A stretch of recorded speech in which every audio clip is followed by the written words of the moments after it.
지난 시간 우리는 가인과 아벨이 드린 제사의 차이를 함께 살펴봤습니다. 가인과 아벨 두 사람이 하나님께 정성을 다해서 제사를 드렸습니다. 오늘날로 표현하면 예배를 한 것입니다. 그런데 하나님은 가인이 준비한 것은 받지 않으셨습니다. 아벨이 준비한 것만을 받으셨습니다. 도대체 그 이유가 무엇입니까?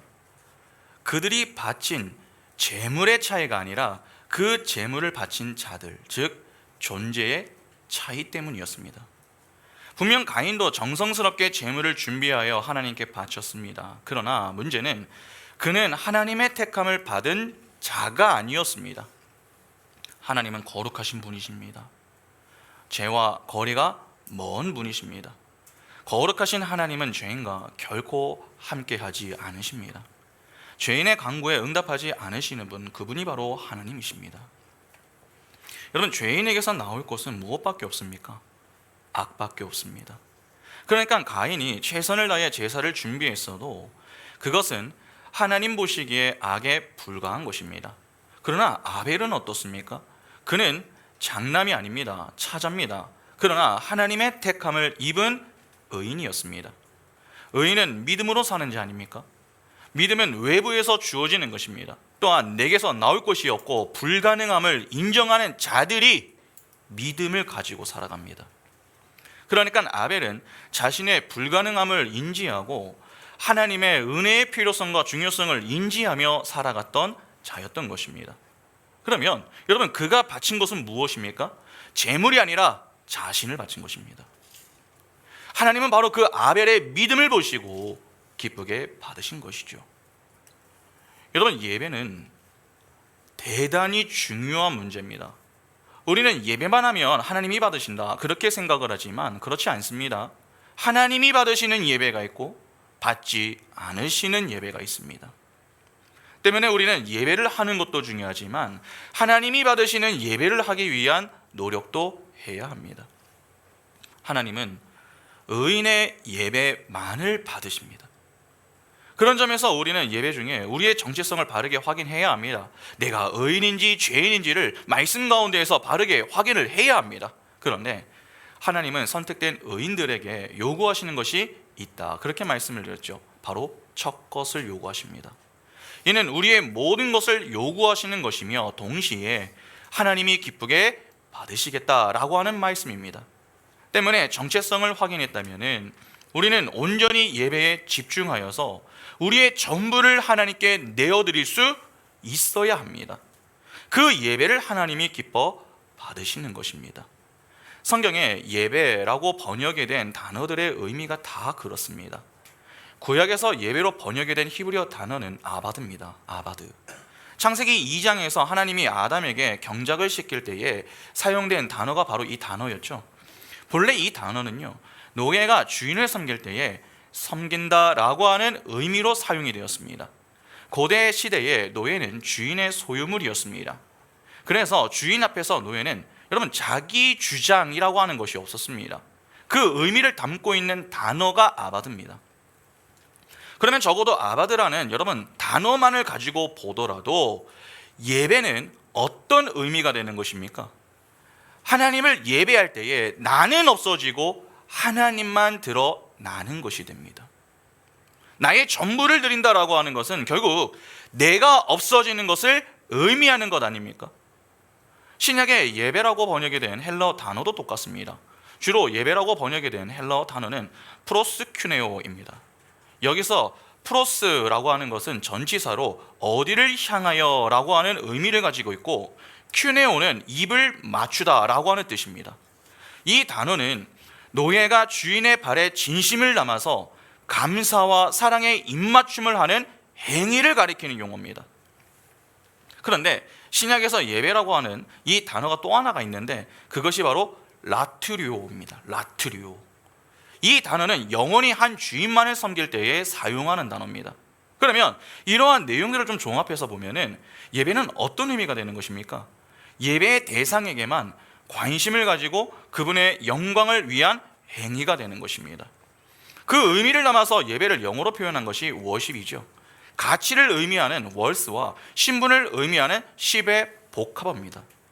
그러니까 가치를 받으시기에 합당한 분에게 자신의 가치를 돌리는 것, 그것이 바로 예배가 되는 것입니다. 여러분, 이게 예배입니다. 나라는 존재는 사라지고 하나님의 영광만 드러나는 것, 그것이 진짜 예배이고 하나님이 기뻐 받으시는 예배라는 것입니다. 이제 예배에 관한 정의가 좀 분명해지셨죠? 그러면 우리는 자연스럽게 궁금함이 좀 생깁니다. 어떻게 해야 온전히 예배에 집중하여 하나님께서 기뻐 받으시는 예배를 할 수 있는가 하는 것입니다. 하나님이 의인의 예배만 받으시고 믿음으로 우리의 전부를 바치는 예배를 기뻐하신다라고 하는 사실은 알았습니다. 그러면 당연히 그 예배를 어떻게 할 수 있는가의 문제를 좀 고민해 봐야 하지 않겠습니까? 그래서 오늘은 구약의 5 제사를 가지고 이 하우의 문제를 좀 살펴보려고 합니다. 먼저 본문을 보겠습니다. 창세기 4장 1절부터 5절 상반절 보시면, 아담이 그의 아내 하와와 동침하매 하와가 임신하여 가인을 낳고 이르되 내가 여호와로 말미암아 등남하였다 하니라. 그가 또 가인의 아우 아벨을 낳았는데 아벨은 양치는 자였고 가인은 농사하는 자였더라. 세월이 지난 후에 가인은 땅의 소산으로 제물을 삼아 여호와께 드렸고 아벨은 자기도 양의 첫 새끼와 그 기름으로 드렸더니 여호와께서 아벨과 그의 제물은 받으셨으나 가인과 그의 제물은 받지 아니하신지라. 오늘 본문을 보면은 이 가인과 아벨은 각자 제물을 가지고 하나님께 제사를 드렸습니다. 제사라는 방식으로 그들은 이 예배를 한 것이죠. 이 방식은 예수께서 오시기 전까지 계속되었습니다. 그래서 구약을 보면은 제사와 관련된 이야기들이 그렇게 많이 나오는 것입니다. 그런데 그 중에 이스라엘의 대표적인 5가지의 제사가 있습니다. 바로 번제, 소제, 속죄제, 속건제, 화목제입니다. 이 5 제사의 경우에 이스라엘은 반드시 해야 했습니다. 일단 우리에게 가장 먼저 이 알려진 제사는 번제입니다. 번제. 레위기 1장 1절부터 9절 보시면 여호와께서 회막에서 모세를 부르시고 그에게 말씀하여 이르시되 이스라엘 자손에게 말하여 이르라. 너희 중에 누구든지 여호와께 예물을 드리려거든 가축 중에서 소나 양으로 예물을 드릴지니라. 그 예물이 소의 번제이면 흠없는 수컷으로 회막 문에서 여호와 앞에 기쁘게 받으시도록 드릴지니라. 그는 번제물의 머리에 안수할지니 그를 위하여 기쁘게 받으심이 되어 그를 위하여 속죄가 될 것이라. 그는 여호와 앞에서 그 수송아지를 잡을 것이요 아론의 자손 제사장들은 그 피를 가져다가 회막문 앞 제단 사방에 뿌릴 것이며 그는 또 그 번제단의 가죽을 벗기고 각을 뜰 것이요 제사장 아론의 자손들은 제단 위에 불을 붙이고 불 위에 나무를 버려놓고 아론의 자손 제사장들은 그 뜬 각과 머리와 기름을 제단 위에 불 위에 있는 나무에 버려 놓을 것이며 그 내장과 정강이를 물로 씻을 것이요 제사장은 그 전부를 제단 위에서 불살라 번제를 드릴지니 이는 화제라 여호와께 향기로운 냄새니라. 기본적으로 번제라고 하는 것은 다 태워드리는 그러한 제사를 의미합니다.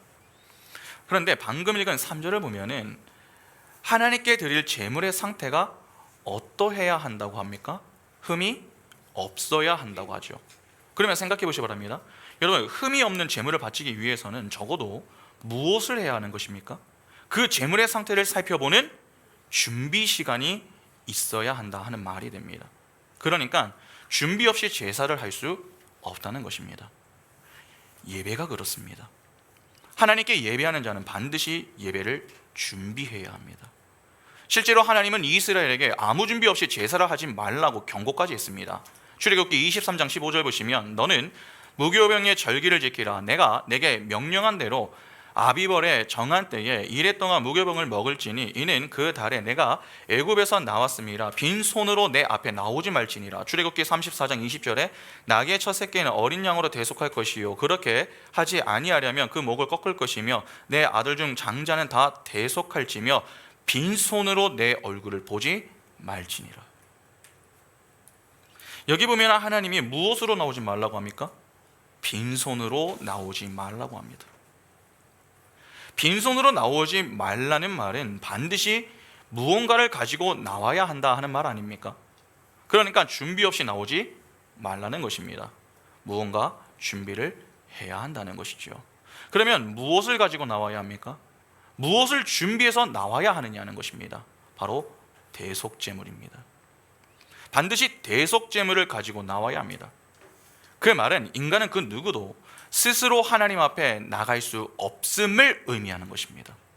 반드시 대속제물에 의지하여 하나님 앞에 나아갈 수 있다는 것이죠. 그런데 그 대속제물은 여러분 이미 하나님께 드려졌습니다. 그 대속제물이 누굽니까? 예수 그리스도죠. 마가복음 10장 45절에 인자가 온 것은 섬김을 받으려 함이 아니라 도리어 섬기려 하고 자기 목숨을 많은 사람의 대속물로 주려 함이니라. 어린 양 예수 그리스도라는 대속 제물이 이미 하나님께 드려졌습니다.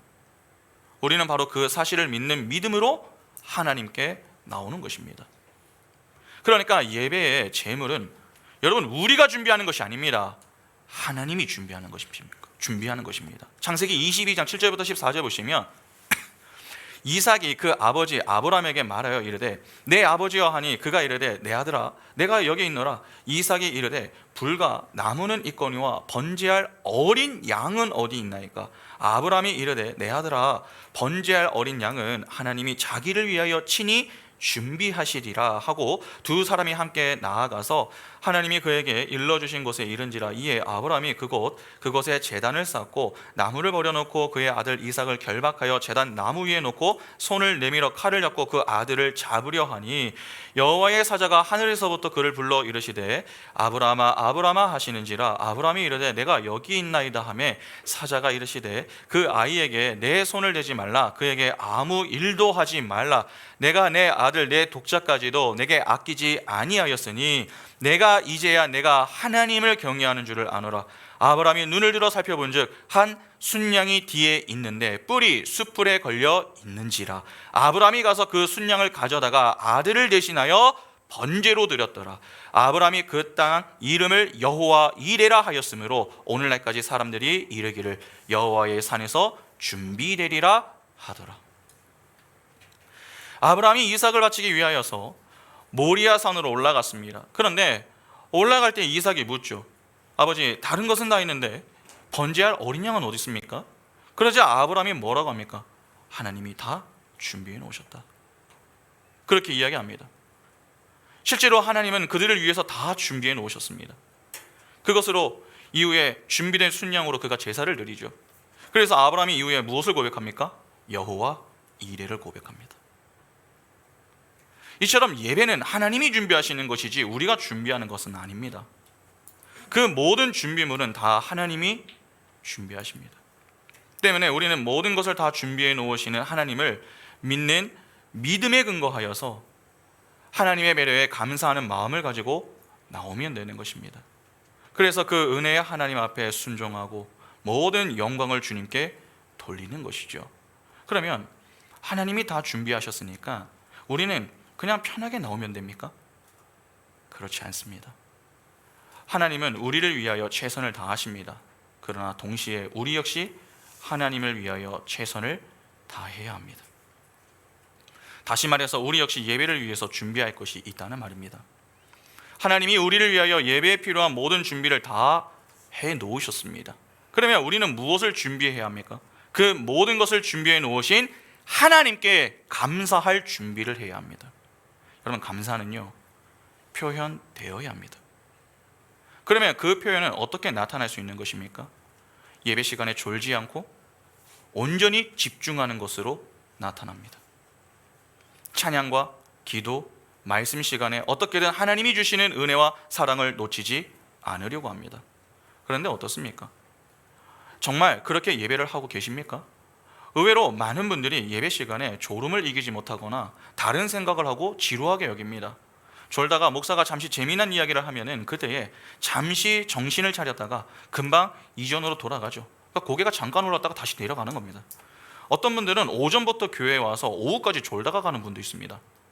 도대체 왜 이러한 현상들이 생겨나는 것입니까? 그냥 주일 예배 출석만 하면 된다. 그렇게 예배를 지나치게 가볍게 생각하고 있기 때문에 그렇습니다. 여러분 잠을 충분히 자는 것도 예배의 준비라고 하는 것을 아십니까? 다른 날은 몰라도 토요일에는 적어도 일찍 주무셔야 합니다. 그런데 주중에 나는 공부했으니까, 나는 일했으니까 그때만큼은 난 놀아야지, 그렇게 보상 심리로 새벽 1시, 2시 또는 3시, 4시까지 하고 싶은 것을 하다가 아무 준비 없이 교회에 오면 어떻게 되겠습니까? 예배 시간에 피곤함이 그때 몰려오는 것은 너무나도 당연한 것 아닙니까? 준비 없는 예배는 결코 살아있는 예배가 아닙니다. 죽은 예배입니다.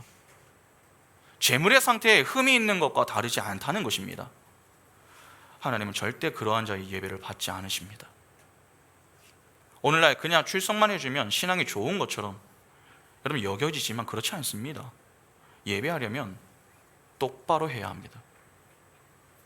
진정 예배를 준비하는 자가 맞다면 예배 시간에 지각할 수 있습니까? 예배 시작 전에 시장터처럼 시끄러울 수 있습니까? 결코 그럴 수 없습니다. 그러니까 우리도 모르는 사이에 준비에 상당히 소홀해져 있는 그러한 모습이 많습니다. 적어도 예배 자리에 나올 때 여러분 최상의 컨디션으로 나와야 됩니다. 그러기 위해서는 잠을 충분히 자야 하겠죠. 또한 예배 시작 전에 10분 전에는 앉아서 말씀을 읽거나 또 기도로 준비를 해야 합니다. 그것이 별것 아닌 것처럼 보이지만 매우 중요합니다. 여러분 헌금도 마찬가지입니다. 주일날만 되면 자녀들이 부모에게 하는 말이 있습니다. 엄마 헌금하게 1,000원만 주세요. 아빠 헌금하게 5,000원만 주세요. 그렇게 아무 준비 없이 주일날 갑자기 부모에게 찾아와서 1,000원, 5,000원 그렇게 달라고 해서 헌금하는 자녀들이 있습니다. 또 어떤 분들은 주머니에서 구겨진 돈을 그냥 꺼내가지고 동냥하듯이 헌금하시는 그러한 분들도 있습니다. 아닙니다. 여러분 예전 어른들은 어떻게 헌금을 했는 줄 아십니까? 하루 전날에 헌금할 돈을 다리미로 다리거나 은행에서 새 돈으로 바꾸어서 따로 구분해 놓으셨습니다. 제가 어릴 때에 저희 어머니가 그렇게 헌금을 준비하시는 모습을 자주 보면서 속으로 야 같은 돈인데 왜 저렇게까지 하지? 혹시라도 그렇게 생각을 하는 거죠. 그리고 혹시라도 어머니가 너무 정신이 없어가지고 제대로 준비가 되지 않을 때면은 너무나도 안타까워하면서 헌금을 할 때 돈을 다려서라도 그렇게 헌금을 하시려고 하는 모습을 너무나도 많이 봤습니다. 근데 어머니만 그랬던 게 아닙니다. 예전에 많은 어른들이 그렇게 헌금 생활을 하셨습니다. 왜 그렇게 하시는 겁니까? 하나님이 이 빳빳한 돈을 좋아하셔서 그렇게 하십니까? 하나님은 헌 것은 싫어하고 새 것을 좋아해서 그렇게 하는 겁니까? 그렇지 않습니다. 여러분 헌금은 돈이 아니라 나를 바치는 겁니다. 나를 거룩하게 구별하여 준비된 상태로 하나님께 바치기 위하여서 그렇게 하셨던 것이죠. 굳이 저렇게까지 할 필요가 있을까? 그렇게 보일 수 있지만 그것이 옳은 것입니다. 우리는 은행에 가서 새 돈으로 바꾸지 않더라도 또 다리미로 돈을 밀지 않더라도 적어도 헌금을 미리 준비해 놓을 필요는 있습니다. 여러분 헌금을 가볍게 여기시면 안 됩니다. 우리가 예배에 온전히 집중하는 것이 우리의 내면의 믿음을 보이는 것이라면 헌금은 우리 믿음을 가시적으로 드러내 보이는 것입니다. 그러니까 외면의 믿음에 해당한다는 것입니다. 그런 점에서 성도가 신앙생활을 하면서도 전혀 헌금 생활을 하지 않는다? 그 신앙은 제대로 된 신앙이 아닙니다. 하나님이 우리에게 베푸신 은혜에 대한 감사를 표현하는 것 중에 하나가 헌금입니다. 이미 헌금에 대한 설교를 제가 했기 때문에 자세한 설교는 교회론 4번째와 5번째 설교를 들어보시면 됩니다. 예배를 준비하는 성도라면 여러분 헌금을 하는 것이 마땅합니다. 하나님의 은혜에 대한 감사를 표현하는 것이 적절한 것이죠. 그러나 내 상황과 처지에 맞게 하셔야 합니다. 하나님은 헌금이 아니라 헌금으로 은혜의 감사함을 표현하는 우리의 중심을 원하시는 것입니다. 여러분 예배를 준비하는 것이 생각보다 쉽지 않습니다. 한 주가 생각보다 빨리 지나가죠. 때문에 우리가 신경을 쓰지 않으면 금방 이전으로 돌아가게 됩니다. 그러니까 가급적 토요일 오후부터는 내가 할 일을 마치고 저녁부터는 예배를 준비하는 시간을 좀 확보해 놓는 것이 좋습니다. 그래야 준비된 예배로 하나님께 준비하신 것들을 누리며 우리의 감사한 마음을 표현하며 주께 영광을 돌릴 수 있는 것입니다. 그런데 레위기 1장 3절을 다시 한번 보시기 바랍니다. 그 예물이 소의 번제이면 흠없는 수컷으로 회막 문에서 여호와 앞에 기쁘게 받으시도록 드릴지니라. 여기 보면은 모세는 여호와 앞에 기쁘게 받으시도록 드리라라고 하는 말을 합니다. 기본적으로 제사라고 하는 것은 하나님 앞에 연락되는 것입니다. 이를 달리 표현하면은 올바른 예배라고 하는 것은 내 기분, 내 감정을 달래는 것이 아니라는 것입니다. 우리 눈에 보기 좋은 것이 바른 예배 아닙니다. 하나님께 드려지는 것이 바른 예배입니다. 이것이 무너지는 순간에 예배는 하나님 보시기에 좋은 바른 예배가 아니라 인간들이 보기 좋은 하나의 쇼가 되는 것입니다. 대형 교회를 보면은 꼭 성악 전공자들을 앞에 두어서 찬양을 하게 합니다. 그리고 실력 있는 자들을 중심으로 해서 찬양팀을 구성하죠. 왜 그렇게 할까요? 그래야 하나님이 영광을 받으시기 때문입니까? 그러면 여러분, 하나님은 박치와 음치의 찬양을 받지 않으십니까? 여러분, 그래서 다른 교회를 다니는 사람이라도 돈을 주면서라도 유급으로 데리고 와서 찬양을 시키는 겁니까? 여러분, 그러면 안 됩니다. 우리 교회의 수준이 이 정도 된다, 그걸 자랑하고 싶고 보여주고 싶어서 그렇게 하는 겁니다. 우리 찬양대의 수준이 이렇다라고 하는 것을 과시하려고 하는 그러한 마음에서 비롯되는 것입니다.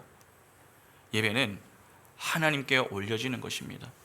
그 본질을 놓치는 순간에 평생 우리는 제대로 된 예배 한 번 하지 못하고 쇼만 하다 갈 수도 있습니다. 기억하셔야 됩니다. 내 눈에 보기 좋은 것, 내 귀에 좋은 것을 탐하려 하지 마시기 바랍니다.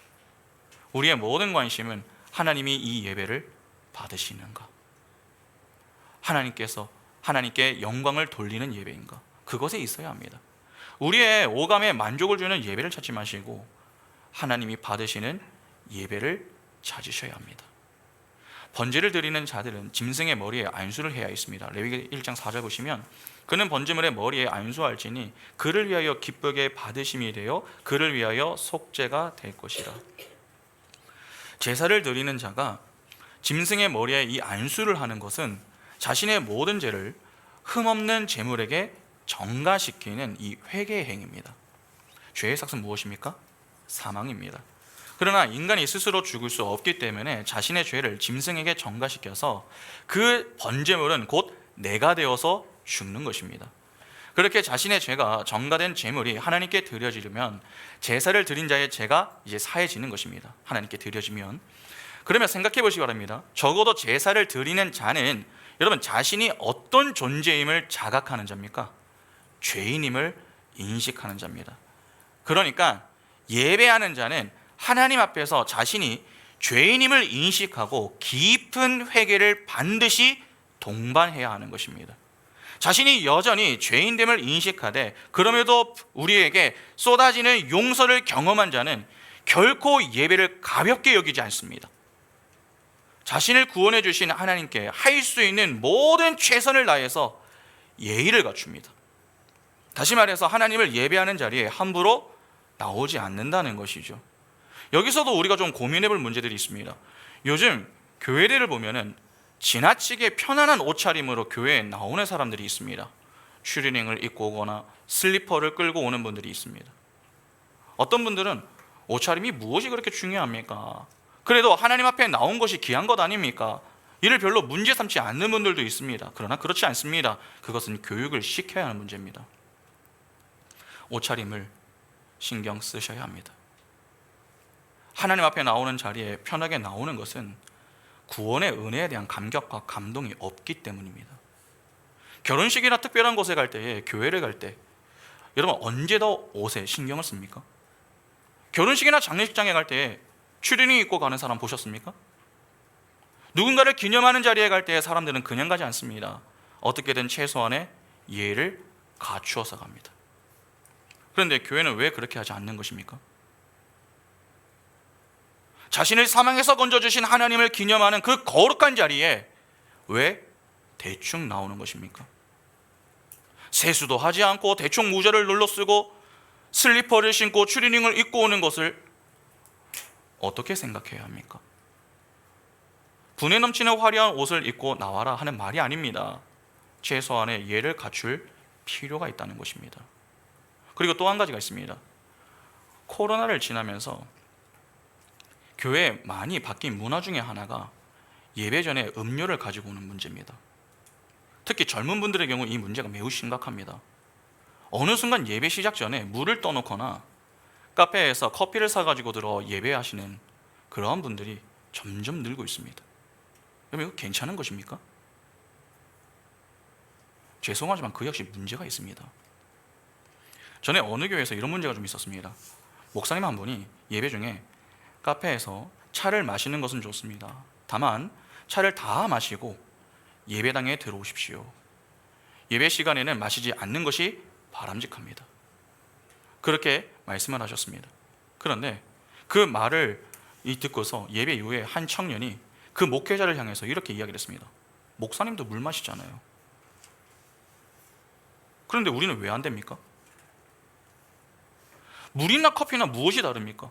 그러면 목사님도 이제 물 안 마실 거죠? 그렇게 이야기를 했습니다.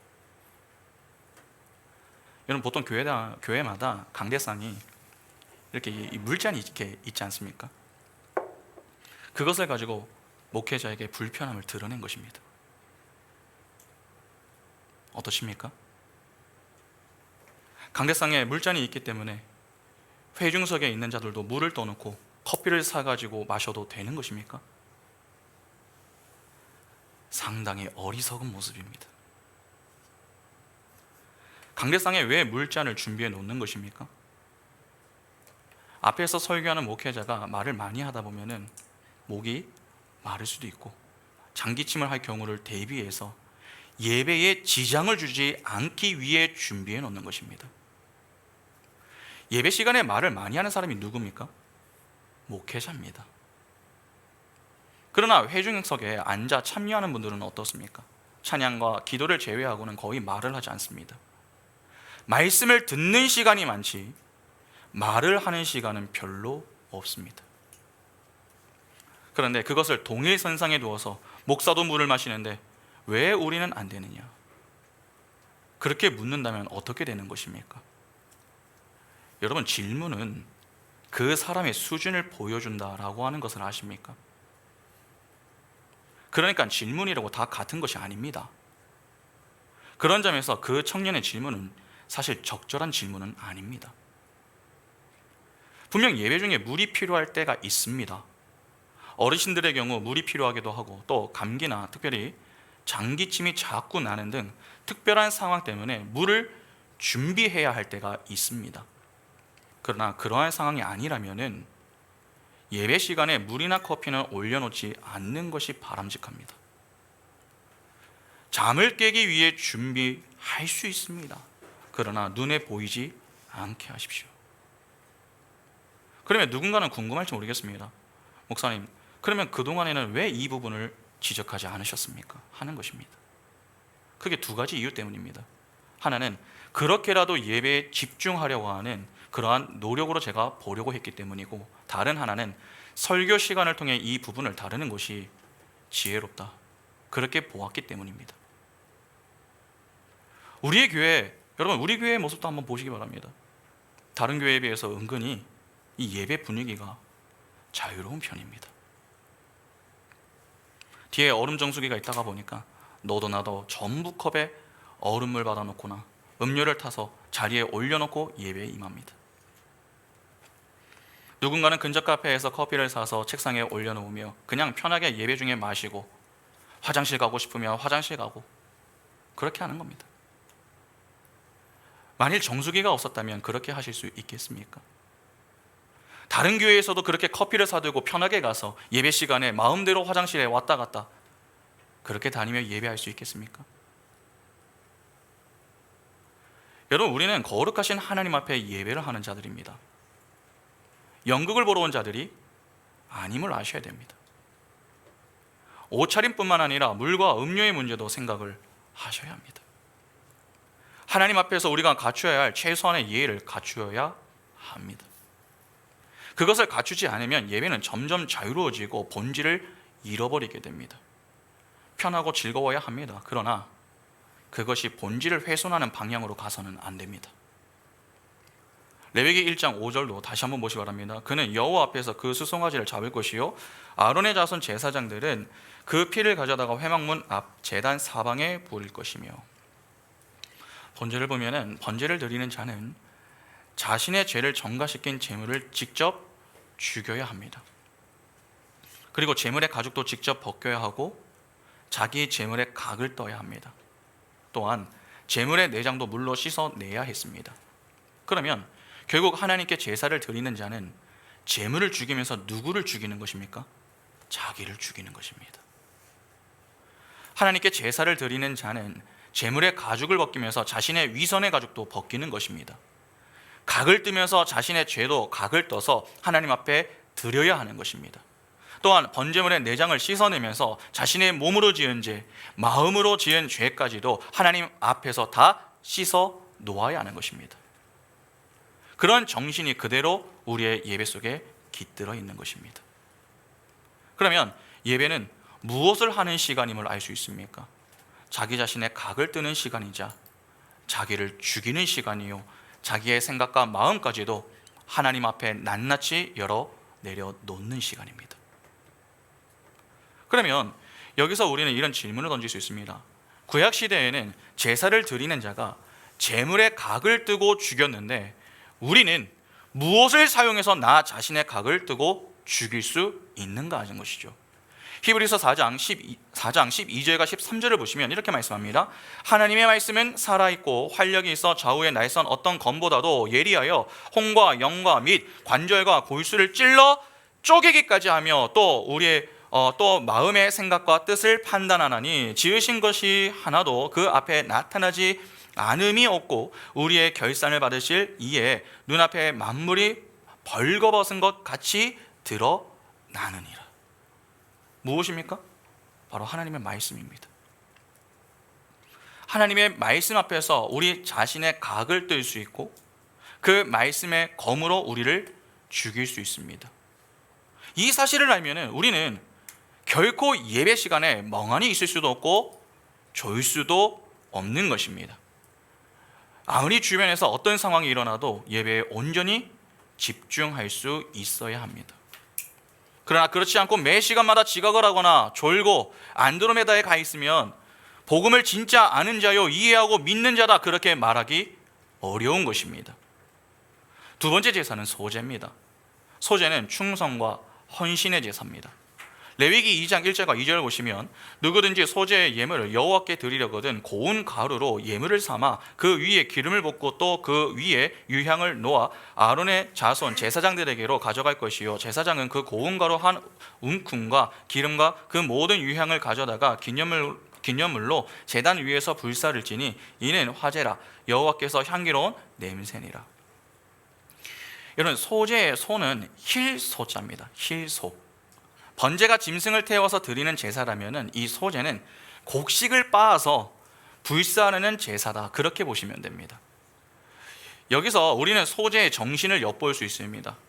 하나님의 택함을 입은 의인은 반드시 그 삶에 하나님을 향한 충성과 헌신이 나타나기 마련입니다. 그래서 성도는 교회에 나와서 예배와 훈련, 봉사, 전도 등의 일들을 감당하는 것이죠. 그 모든 것이 소제의 정신입니다. 그런데 소제로 바치는 곡식은 빻아서 드리는 고운 가루입니다. 이는 충성과 헌신 속에 내가 덩어리의 모습으로 드러나서는 안 된다는 것입니다. 제사를 드리는 자가 모든 것을 곱게 갈아서 하나님이 빚으실 수 있도록 그렇게 드려야 한다는 것입니다. 그런데 소제를 드릴 때에 고운 가루 속에 들어가는 것이 있습니다. 조금 전에 읽은 레위기 2장 2절을 보면은 기름과 유향을 넣어 불살라야 한다라고 했습니다. 당시 기름과 유향은 여러분 매우 값비싼 것을 상징했습니다. 이는 우리가 하나님을 위해서 충성과 헌신을 할 때에 내가 가진 최고의 것, 가장 값비싼 것으로 드려야 함을 보이는 것입니다. 다시 말해서 내가 내 행복을 위해서 사용하고 싶은 것을 다 하고 그 남는 시간에 나와서 예배하고 봉사하고 섬기는 것이 아니라는 것입니다. 소제는 그냥 남는 것으로 대충 드리는 제사가 아닙니다. 가장 값비싼 고운 기름과 유향, 기름을 함께 태워 버리는 제사입니다. 그러면 우리는 가장 값비싼 것을 하나님 앞에 드려 충성을 해야 한다 하는 것이죠. 종종 사람들은 신앙생활을 오해할 때가 너무나도 많습니다. 마치 하나님을 잘 믿어서 내 인생에 필요한 무언가를 쌓는 것, 그렇게 예배를 여길 때가 있습니다. 그러나 오히려 그 반대입니다. 하나님을 잘 믿음으로 나를 비우는 것, 그것이 바로 예배이고 신앙생활입니다. 하나님이 이스라엘을 구원하시고 광야 생활을 하게 하신 이유가 무엇 때문입니까? 오늘 우리가 하나님을 믿고서 곧바로 천국에 가지 않고 이 땅에 광야 생활을 하고 있지 않습니까? 그 생활을 허락하신 이유가 도대체 무엇이냐는 것입니다. 왜 그리 힘들고 괴로운 생활을 오래 하게 내버려 두십니까? 하나님이 아닌 내 힘으로 여기고 있는 그 세상 것들을 태워버리고 오게 하시기 위해서 그렇게 하시는 겁니다. 다시 말해서 긴 광야 여정 속에서 내가 소중하게 여겼던 이 땅의 가치들을 버리는 훈련을 통해 예수만 남고 다른 것은 싹 비우게 하기 위해 그 기간을 허락하셨다는 것입니다. 그래서 우리는 신앙생활을 통해서 채우는 훈련이 아니라 비우는 훈련을 해야 합니다. 당장 우리를 한번 보시 바랍니다. 우리 역시 버리는 훈련을 지금 하고 있지 않습니까? 주 5일제로 바뀌면서 사람들에게 여유가 생겼습니다. 이제는 주 4일제로 바뀌려고 하는 그런 움직임도 있지 않습니까? 그러니까 세상 사람들에게는 얼마나 좋은 시간들입니까? 그런데 우리는 어떻습니까?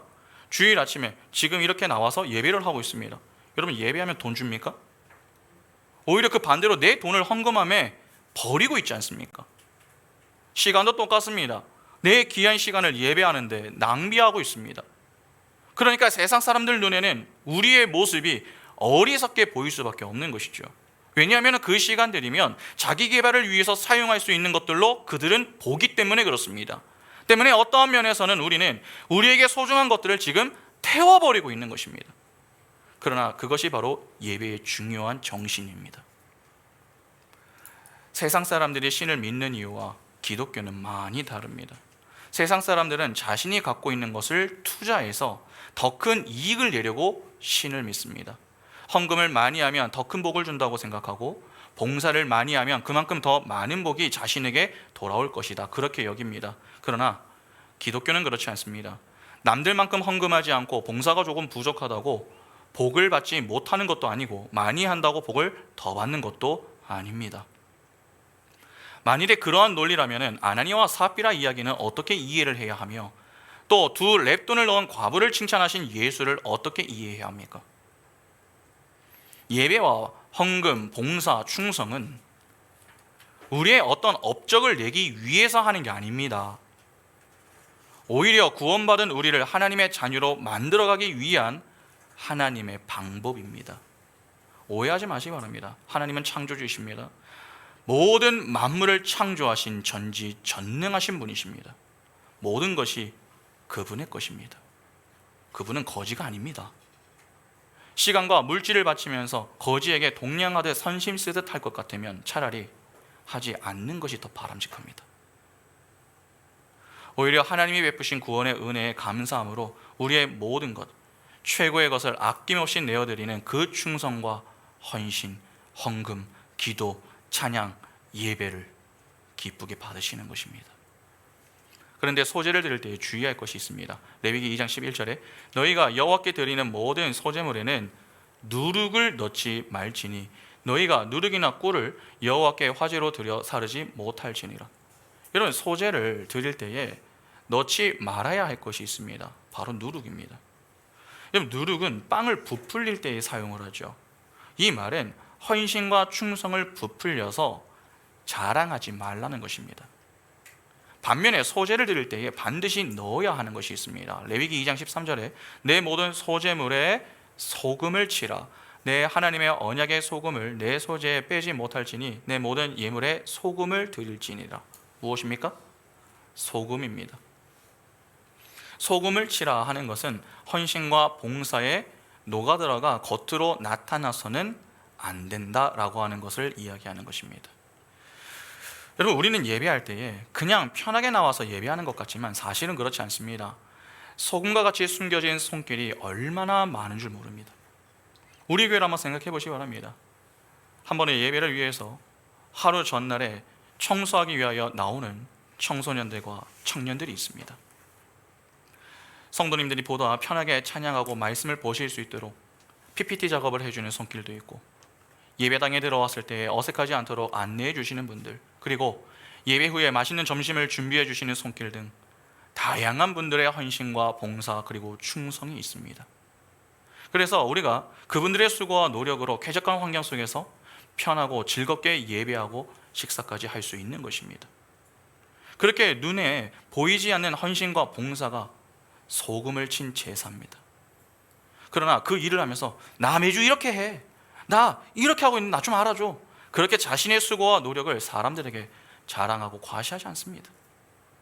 그러니까 하나님을 예배하는 자들의 헌신과 봉사, 충성은 결코 사람들에게 보이기 위해 해서는 안 된다라고 하는 것을 이 소제가 보여주는 것입니다. 세 번째 제사는 속죄제입니다. 속죄제는 자신의 죄가 드러났을 때 하는 제사죠.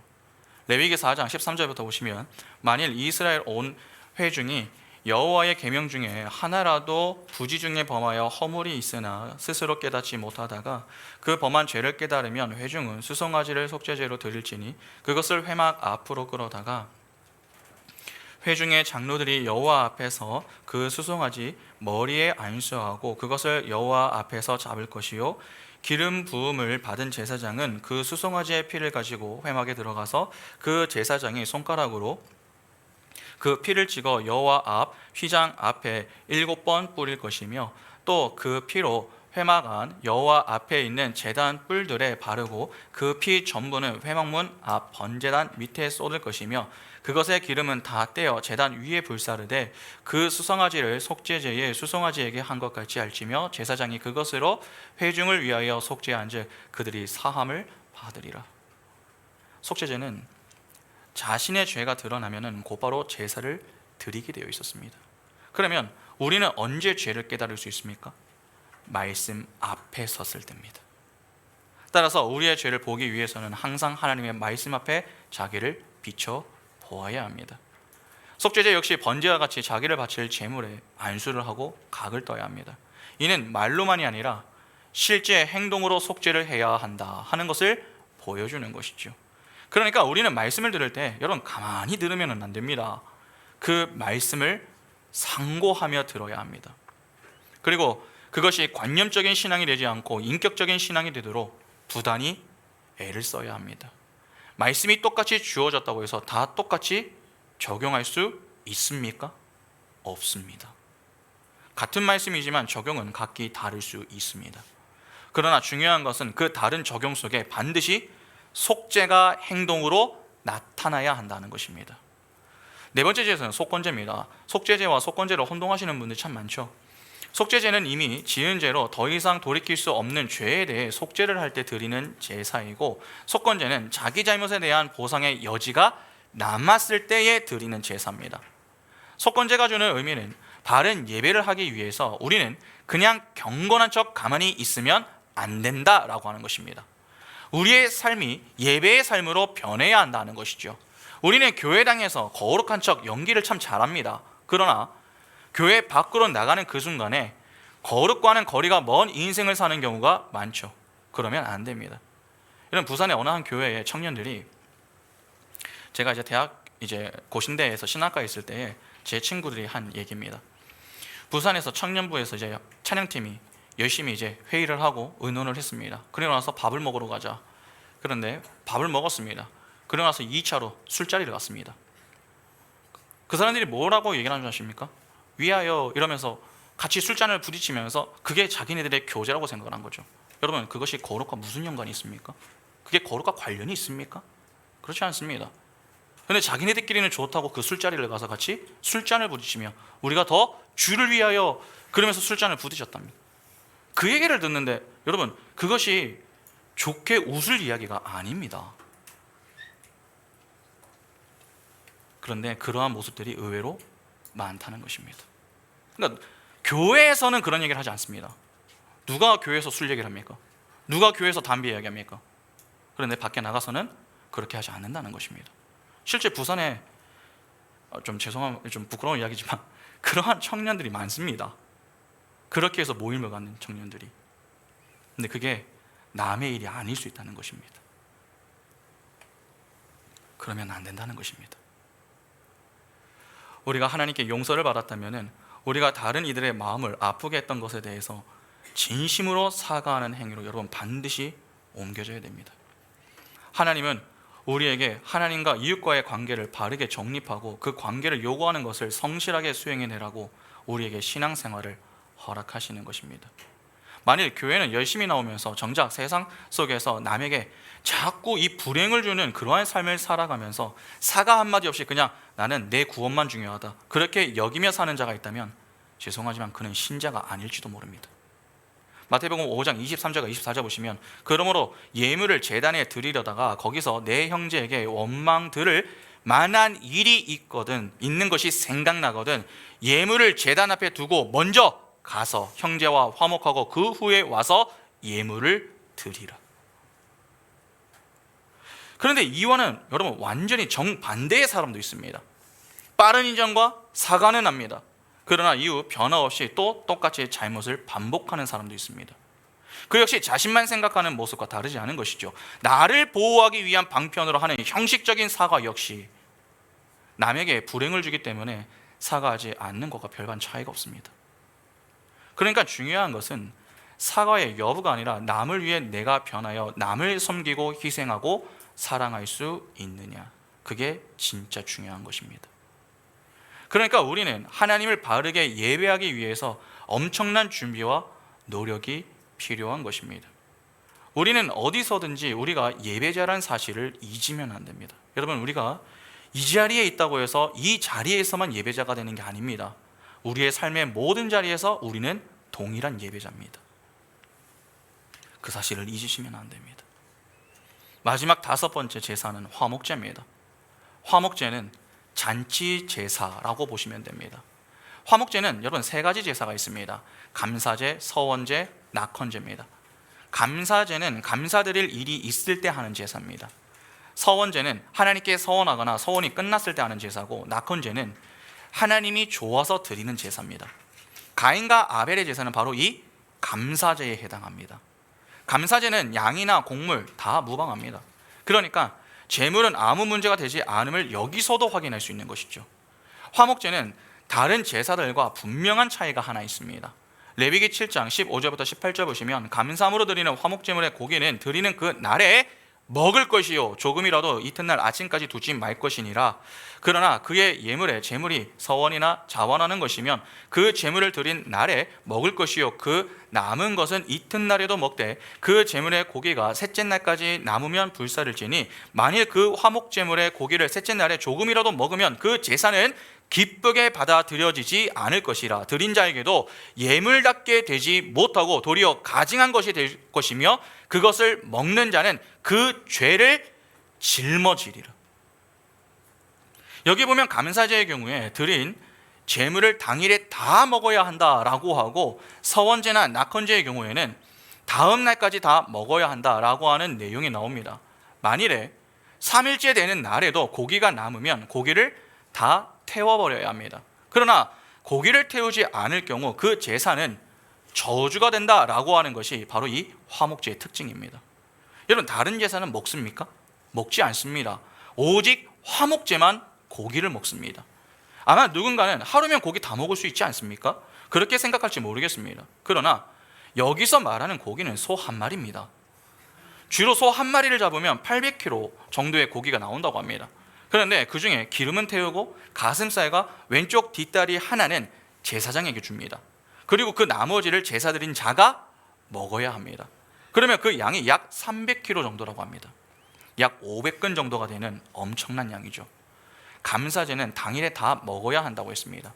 그 양을 어떻게 하루 만에 혼자 다 먹습니까? 여러분, 대식가, 요즘에는 이제 먹방 유튜버들 많이 있지 않습니까? 그 사람 한 사람 데리고 나가도 다 못 먹습니다. 그러면 어떻게 해야 합니까? 나눠줘야 됩니다.